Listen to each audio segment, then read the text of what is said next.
What? New setup? Rainbow bookshelf for Pride Month? Ugh, your girl is moving up in the world. What is up, all you literary femmes and gents? It is your girl Deja, and I am back with a brand new video on my channel. So if you guys don't know by the title of this video, Spencer over on Common Spence just recently made a video, I think it was like last week, about liking problematic content.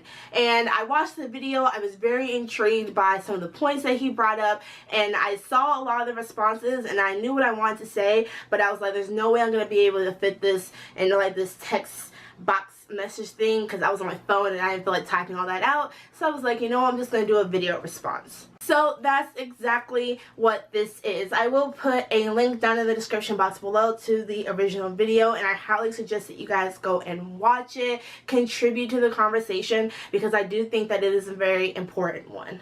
So for those of you that haven't seen the video, basically what Spencer was trying to say was that, is it possible for you to like and appreciate problematic content while not contributing to the issues that could arise from liking said content? I don't exactly remember the example that he gave, so I'm going to give my own example. So imagine if there was a book coming out and you read it and you loved it, it was great, and then you come to find out from watching reviews, reading reviews, and hearing kind of some mumble jumbo amongst the booktube community that, or even the bookish community in general, that there's a lot of problematic content, and you kind of change your views on how you feel about this book. Is it okay to still continue liking it, or should you kind of, you know, go with the flow and kind of be like, yeah, I see how this is problematic, maybe we should fix this? So the first thing I actually wanted to touch on, and yes, I did make myself some notes because there's no way I would have gotten sidetracked in the midst of making this video. So the first point that I want to make is, what exactly is problematic content? Before we even try to answer Spencer's question, I think we have to start there. So I think this is like the root issue when it comes to like this topic, is what exactly we classify as problematic content, because whether that's suicide, self-harm, stereotyping, racism, drug or alcohol abuse, sex, anything like that. And the thing is that problematic content is different for every single person, because we all have different experiences, because we all come from different backgrounds, different cultures, and different morals and values. We all have different ideas of what we think is okay and what we think is problematic. Like, for instance, me myself, like if I were to read a book and I were to notice that all of the minority characters in that book were the evil characters, I personally would find that content problematic, because I'm just like, you're portraying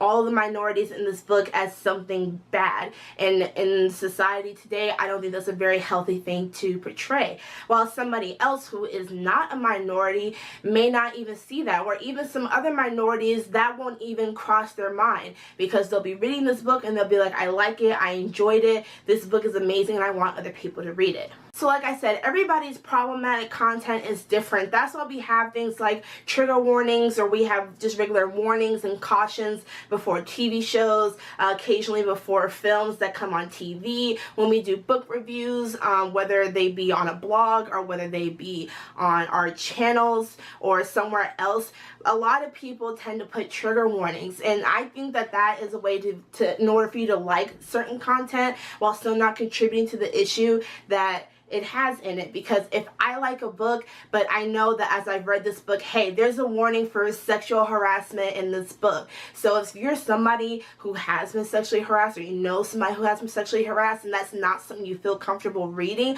you already know this is not something that you want to see, this is not something that you want to read, and you can just move on to something different. So yeah, you can like problematic content while at the same time, or actually, it might, like I said, it's not problematic to you. You can like whatever type of content that you want, as long as you put the proper warnings for those other people who aren't like you, then I think that everything is generally okay. Not everything. I mean, like, I think that there's me personally, I think there's certain lines that you shouldn't cross, but have books and authors cross that line? Absolutely, right? But that's a conversation for another time. Another thing that he talked about is guilty pleasures. I don't believe that there is such a thing as guilty pleasure. If you like something, then go ahead and like it. Don't let other people pressure you into changing your views. While it's great to be open-minded and to be open to new suggestions and new perspectives, don't let somebody change how you feel about something or make you feel bad about liking something, because that's on them, that's not on you. I always tell people, you do you. As long as you're not purposefully harming somebody or going out of your way to harm somebody, then everybody should be able to like what they like. And once again, going back to the issue of like what problematic content is, especially among consumable products, I don't think that it's possible to filter everything, because if any of you have ever read fan fiction, or you've written fan fiction, or you've talked to somebody about it, you know that fan fiction gets really dark really quick. Not all of it, and not even a majority of it, but there are like those deep dark spaces of fan fiction as well as of Tumblr where you can start getting into like some really weird and creepy and disturbing things.